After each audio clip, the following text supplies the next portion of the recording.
اور اسی طرح عصر کا وقت کام کاج کا وقت ہوتا ہے، دن جا رہا ہوتا ہے، انسان اپنے کام سمیٹ رہا ہوتا ہے، جیسے خاص طور پر جو لوگ جابس پر ہوتے ہیں یا بزنس میں ہوتے ہیں، تو وہ آفٹر نون میں یعنی پھر تھکان کا شکار ہو جاتے ہیں سارا دن کام کرنے کے بعد، تو کچھ لوگ اس وقت آرام کرنے لگتے ہیں، تو وہ وقت بھی بڑا قیمتی وقت ہے. لیکن یاد رکھیے کہ ان افضل اوقات کے علاوہ سارا دن بھی اور کسی بھی وقت ذکر کرنا باعث فضیلت ہے. اور اللہ تعالیٰ نے تو ہمیں پیدا ہی اپنی عبادت کے لیے کیا ہے، تو عبادت کی کچھ خاص شکلیں ہیں اور کچھ خاص طریقے ہیں اور کچھ عمومی چیزیں ہیں جو انسان کا ہر وقت عبادت میں شامل کر سکتی ہیں. وما خلقت الجن والانس الا لیعبدون. امام نووی کہتے ہیں کہ اس آیت سے پتہ چلا کہ بندے کی افضل حالت وہ ہے جب وہ اپنے رب کا ذکر کر رہا ہوتا ہے اور وہ ان اذکار میں مصروف ہوتا ہے جو رسول اللہ صلی اللہ علیہ وسلم سے وارد ہوئے، یعنی جو آپ نے بتائے ہیں یا آپ نے کیے ہیں، اور اس طرح انسان اپنی زندگی کا مقصد پورا کر رہا ہوتا ہے. اس کے علاوہ ہم دیکھتے ہیں کہ تمام مخلوقات اللہ کا ذکر کرتی ہیں. تسبح لہ السماوات السبع، ساتوں آسمان اللہ کی تسبیح بیان کرتے ہیں. کبھی ہمیں خیال نہیں آیا آسمان کی طرف دیکھتے ہوئے کہ یہ تسبیح کر رہا ہے، اور یہ نہیں ساتوں کے ساتوں کر رہے ہیں. والارض، یہ زمین جس پہ ہم چلتے ہیں، جس پہ ہم چیزیں اگاتے ہیں اور جس پہ گھر بناتے ہیں، یہ زمین بھی اللہ کی تسبیح بیان کرتی ہے. ومن فیہن، اور جو مخلوق ان کے اندر ہے، آسمان و زمین کے بیچ میں یا زمین کے اندر، چھوٹے چھوٹے کیڑے مکوڑے، ہر چیز، بڑے بڑے آبجیکٹس، سبھی تسبیح کرتے، چرند پرند، حیوان، انسان. پھر فرمایا وَإِن مِّن شَيْءٍ إِلَّا يُسَبِّحُ بِحَمْدِهِ، اور کوئی چیز نہیں مگر وہ اس کی حمد کے ساتھ اس کی تسبیح کرتی ہے. وَلَٰكِن لَّا تَفْقَهُونَ تَسْبِيحَهُمْ، لیکن تم ان کی تسبیح کو سمجھتے نہیں ہو، یعنی ان کی اپنی زبانیں، ان کی اپنی بولیاں ہیں. إِنَّهُ كَانَ حَلِيمًا غَفُورًا، بے شک وہ ہمیشہ سے بے حد بردبار، نہایت بخشنے والا ہے. داؤد علیہ السلام کے بارے میں ہم جانتے ہیں کہ ان کے ساتھ پرندے اور پہاڑ تسبیح کیا کرتے تھے. وَسَخَّرْنَا مَعَ دَاوُودَ الْجِبَالَ يُسَبِّحْنَ وَالطَّيْرَ، ہم نے داؤد کے ساتھ پہاڑوں کو مسخر کیا جو تسبیح کرتے تھے. فرشتے تسبیح کرتے ہیں. وَالْمَلَائِكَةُ يُسَبِّحُونَ بِحَمْدِ رَبِّهِمْ وَيَسْتَغْفِرُونَ لِمَنْ فِي الْأَرْضِ، فرشتے اپنے رب کی حمد کے ساتھ تسبیح کرتے ہیں اور زمین والوں کے لیے بخشش کی دعائیں کرتے ہیں. حاملین عرش جو ہیں وہ خاص طور پر اللہ کا ذکر کرتے ہیں. ان سب میں آپ دیکھیے، چاہے زمین آسمان کی ہر چیز ہو، چاہے فرشتے ہوں، چاہے پیغمبر ہوں، سب کے ساتھ تسبیح کا لفظ آ رہا ہے کہ تسبیح کرتے ہیں، یعنی خالی ذکر نہیں آیا بلکہ تسبیح آیا ہے. تو اس سے بھی تسبیح کی فضیلت پتہ چلتی ہے. سبحان اللہ و بحمدہ سبحان اللہ العظیم، تسبیح بیان کرنا یعنی اللہ تعالیٰ کو ہر عیب سے پاک قرار دینا کہ اس میں کوئی نقص نہیں، کوئی کمی نہیں، وہ پرفیکٹ ہے، کوئی عیب نہیں، اس کا کوئی فیصلہ غلط نہیں، اس کا کوئی حکم، اس کا دین، ہر چیز صحیح ہے جو بھی اس نے بنائی ہے، پرفیکٹ بنائی ہے. تو الذین یحملون العرش ومن حولہ یسبحون بحمد ربہم، جو فرشتے عرش اٹھائے ہوئے ہیں اور جو اس کے ارد گرد ہیں، سب اپنے پروردگار کی حمد کے ساتھ اس کی تسبیح کر رہے ہیں، یعنی سارے کے سارے تسبیح کرتے ہیں. اور جہاں تک ذکر کا تعلق ہے تو قرآن مجید میں ذکر کا لفظ بھی آتا ہے، یعنی عمومی ذکر، تسبیح کے علاوہ جو بھی ذکر ہو، اللہ اکبر ہو، الحمدللہ ہو، لا الہ الا اللہ ہو، یا اور جو اذکار ہمیں بتائے گئے صبح شام کے. تو دیکھیے کہ مومنوں کی جو مختلف صفات بیان ہوئی ہیں ان میں صرف ذکر کے ساتھ کثرت کا لفظ آیا ہے.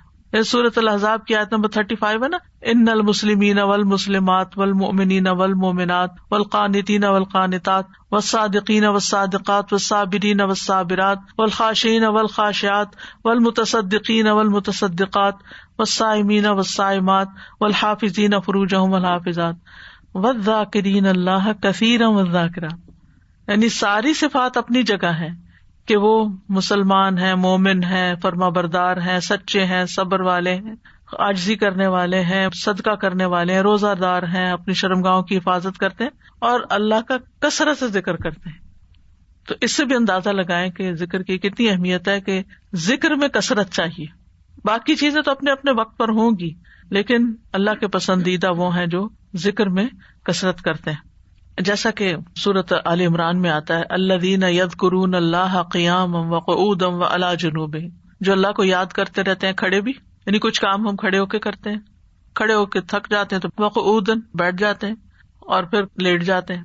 تو چاہے کھڑے ہوں، چاہے بیٹھے ہوں، چاہے لیٹے ہوں، وہ ذکر نہیں چھوڑتے، ہر حال میں ذکر کرتے رہتے ہیں. یہ ان کی صفت ہے. یعنی ذکر کے لیے صرف کوئی وقت یا جگہ مخصوص نہیں ہے، بلکہ ہر حال میں. اور پھر جو اس کا اجر ہے، نبی صلی اللہ علیہ وسلم نے فرمایا، کیا میں تمہیں تمہارا بہترین عمل نہ بتاؤں جو تمہارے مالک کے نزدیک اچھا اور پاکیزہ عمل ہے اور تمہارے درجات میں سب سے زیادہ بلند ہے؟ سونا چاندی کے خرچ کرنے سے بہتر ہے، اللہ کی راہ میں جہاد کرتے ہوئے تمہارے کفار کی گردنیں مارنے اور ان کے تمہاری گردنیں مارنے سے بھی افضل ہے؟ صحابہ نے عرض کیا، کیوں نہیں؟ آپ نے فرمایا، اللہ تعالیٰ کا ذکر.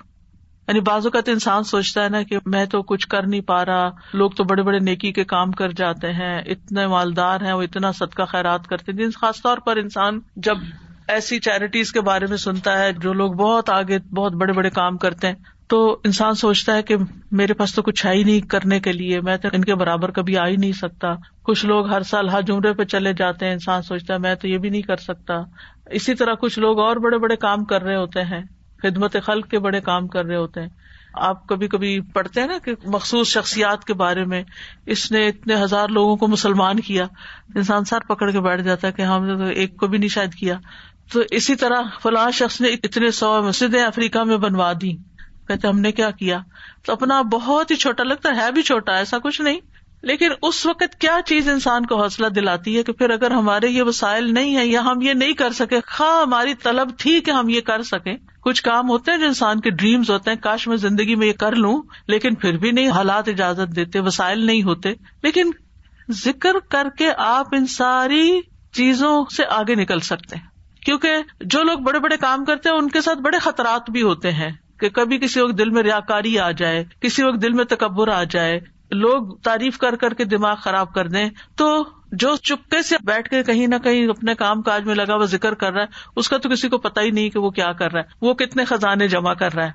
تو اس لیے جو چیز ہمارے ہاتھ میں ہے ہم اس کو تو گریب کریں، اس اپرچونٹی کو تو نہ جانے دیں، اس وقت کو تو نہ ضائع کریں، اس میں تو ہمارا کچھ بھی خرچ نہیں ہوتا.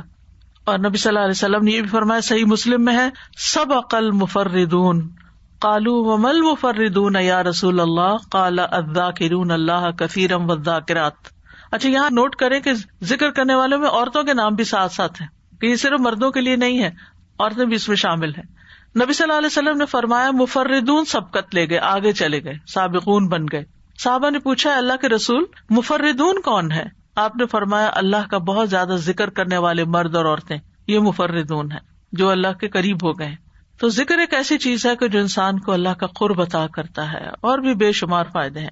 جہاں تک صبح شام کے اذکار کا تعلق ہے تو سورۃ غافر میں آتا ہے، نبی صلی اللہ علیہ وسلم کو ارشاد ہے، وَسَبِّحْ بِحَمْدِ رَبِّكَ بِالْعَشِيِّ وَالْإِبْكَارِ، اور صبح اور شام اپنے رب کی حمد کے ساتھ اس کی تسبیح کیجیے. یہ ڈائریکٹ حکم ہے. جو پہلے آیت میں نے آپ کو سنوائی تھی اس میں بھی حکم ہے صبح و شام کا، اور یہاں بھی ابکار کا لفظ ہے، وہاں بکرا کا ہے، یہاں ابکار کا لفظ ہے، عشی والابکار، یعنی روٹ ایک ہی ہے لیکن تھوڑا سا تبدیل ہو گیا ہے. سورۃ طٰہٰ میں بھی آتا ہے، فاصبر علی ما یقولون وسبح بحمد ربک قبل طلوع الشمس وقبل غروبها ومن آناء اللیل فسبح واطراف النہار لعلک ترضی. سو ان باتوں پہ صبر کیجیے جو وہ کہہ رہے ہیں، اور سورج طلوع ہونے سے پہلے اور اس کے غروب ہونے سے پہلے اپنے رب کی حمد کے ساتھ تسبیح کیجیے. تو تسبیح کا خاص وقت جو ہے، ویسے تو سارا دن کر سکتے ہیں، خاص اوقات یہ بتائے جا رہے ہیں جو قرآن میں خود بتا دیے گئے. اور رات کے کچھ اوقات میں بھی بس اس کی تسبیح کیجیے. رات کے کچھ اوقات میں، جیسے حضرت فاطمہ رضی اللہ تعالیٰ عنہا کو نبی صلی اللہ علیہ وسلم نے تھکاوٹ کا علاج کیا بتایا تھا؟ تسبیحات. تو اپنا آخری کام تسبیح کیا کیجیے. نبی صلی اللہ علیہ وسلم خود بھی یعنی جب تک نیند نہیں آتی تھی تسبیح ہی کیا کرتے تھے.